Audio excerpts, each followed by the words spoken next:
In today's video, we're talking about how just in time for launch, Valve added in a feature people have been begging for since the Steam Machine was announced. They also fixed a big problem with the Steam controller and added in a lot more support for other handhelds right when people are getting excited to buy them. Or not excited, they're being forced to look at other handhelds because the Steam Deck is too, you know what I mean. And then the second topic I want to cover in today's video is that it looks like the next generation of handheld gaming PCs is right around the corner and Intel is back on the menu.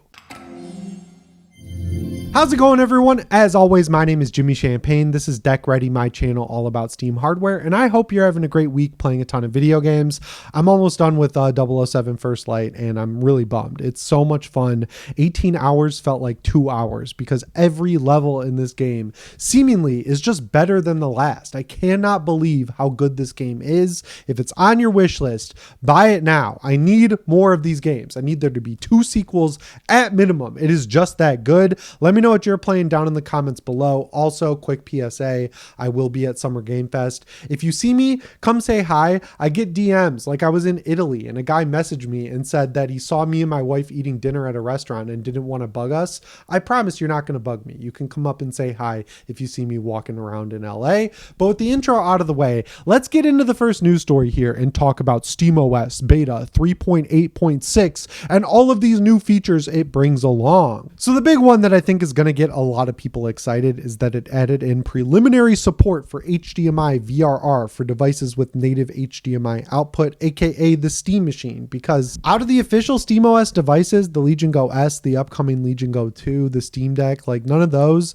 except for the Steam Machine have native HDMI out. So adding in VRR combined with those news stories we've heard recently about AMD figuring out the licensing issues with HDMI 2.1, it seems like Valve is going to be able to figure out how to get that HDMI port to be 2.1 by the time the Steam Machine launches, because we're in June, and if they want to hit by the end of the first half of 2026, which I'm still crossing my fingers for, they basically have 30 days to announce and release both the Steam Machine and Steam Frame. So all of this is to say, it looks like it's not only going to support 120 Hz TVs officially with HDMI 2.1, but also VRR, and I think VRR is going to come in very handy for the Steam Machine. If you don't know what VRR is, it's like a new feature that's not really that new. It was introduced with, I think, like G-Sync and FreeSync back in the day, but essentially what it does is if you're in a window of like 48 FPS to 60 FPS, your TV or monitor will match its Hertz output to the frame rate the game is outputting. So like if you're walking into a room and it drops to like 54 FPS, you know how it can do that and it looks all jittery? The TV will be able to match its Hertz to that frame rate so it'll look nice and smooth, to the point where if it's in that window, you shouldn't even be able to notice the frame rate drops after a minute, like you adjust to it with your eyes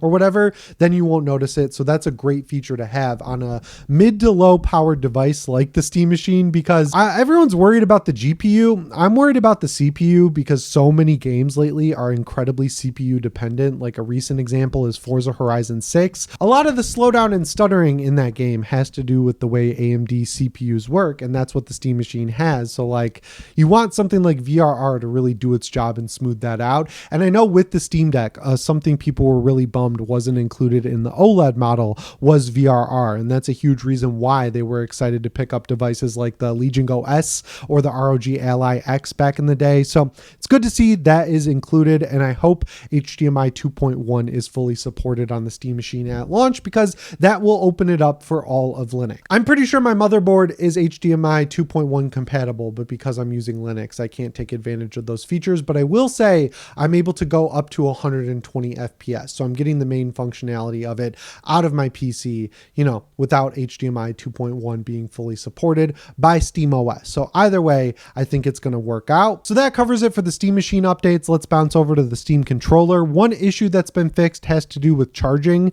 Now, I don't think anyone would really notice this because I think it takes up to like 50 hours to fully kill the battery in the Steam controller. So unless unless you're like aggressively not charging it, I doubt many people have managed to kill the battery, but they fixed that charging issue, and they fixed an annoying issue that I and Bill from the Nerd Nest were having, where when you'd bring your PC with SteamOS or Bazite out of sleep mode, it would forget to engage Steam input correctly for the Steam controller. So like if you pulled up the keyboard, you couldn't tap on that button to get rid of it. The home button wouldn't work correctly. Like you could open it up, the menu, I mean like the Steam menu, and then you could scroll up and down, but you couldn't actually click on anything. So you'd have to fully reboot your PC, which just got annoying. Then I got the latest preview update and that fixed it. So it looks like that worked because they're bumping it down to the official beta. And then finally, lining up with people looking at other handhelds, they've improved support in Steam Input and SteamOS for a long list of handhelds like the Legion Go, Legion Go S, Legion Go 2, One X Player X1, One X Player F1 series, GPD Win Mini, GPD Win 5, Ambernic Win 600, and Orange Pi Neo. So it seems like no matter what handheld you end up buying instead of the Steam Deck, if you're just out at the prices Valve is charging, you'll get full controller support. I'm trying to use the ROG Xbox Ally X more so I can have an informed opinion for people who watch the channel who do decide to use that, just like I did with the Legion Go S. So I know it's a weird consolation, but I'm glad they're adding in support for all these other handhelds. I'm curious what's going on with the Legion Go 2 SteamOS edition. Like they announced the prices and they were pretty decent comparatively to where everything is now, but the top end spec of the Legion Go 2 now with Windows is $2,000. So I feel like if they're in that window of like $1,900, because they do take $100 off for not needing to license Windows, I think a lot of people are out on that thing. I think at $1,300 people were out on it. But as we saw with the Steam Deck, people are weirdly happy to just adjust to the new normal and pay the prices when they're inflated. And that's probably a huge reason why they'll never come down. Speaking of that, I highly recommend watching Dave 2D's video on the whole situation because he explains why you can't just spin up a new RAM factory to make cheaper RAM. Apparently it would take 5 years to get a new factory up and running, and even longer than that to get RAM that's actually usable. So even if they do decide to make new factories, it's not going to solve the crisis anytime soon.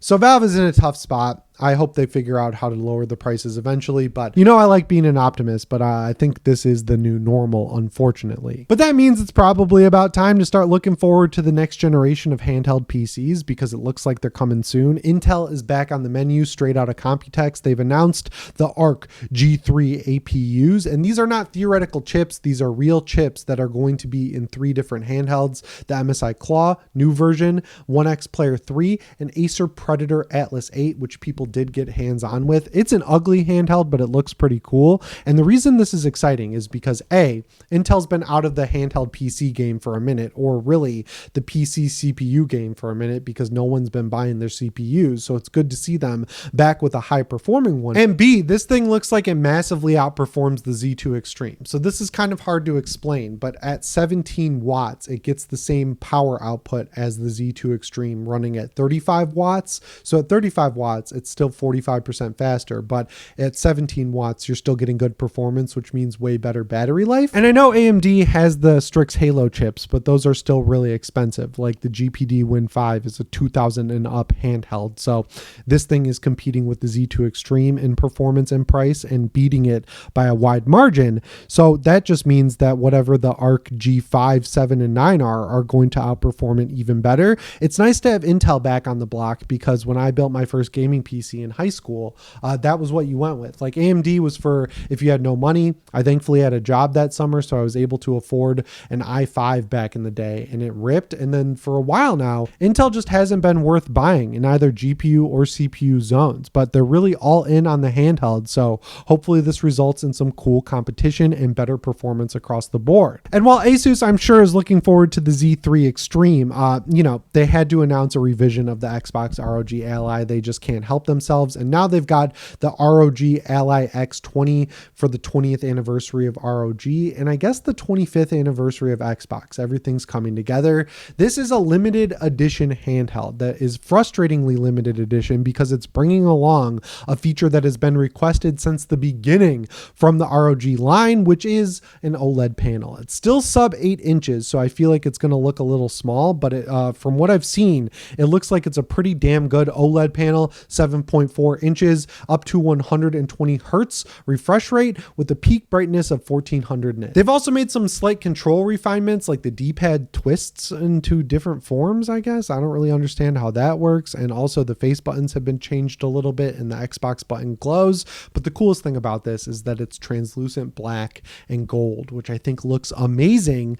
Unfortunately, it's limited edition and you have to buy it with the ROG X Real R1 augmented reality glasses.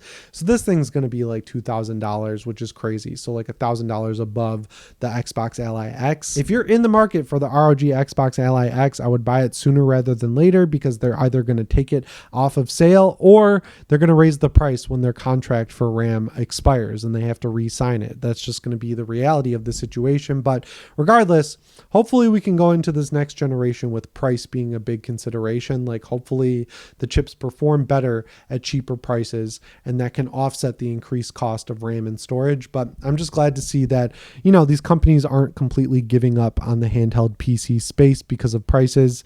It's kind of weird because, you know, everything's expensive, but I don't want this form factor to go away. So it's going to be weird for a little bit, but they're still moving forward with new stuff. And that's promising, I guess. But yeah, guys, that brings me to the end of this video. As always, my name is Jimmy Champagne. I'll see you in the next one. Thanks for watching and shape on.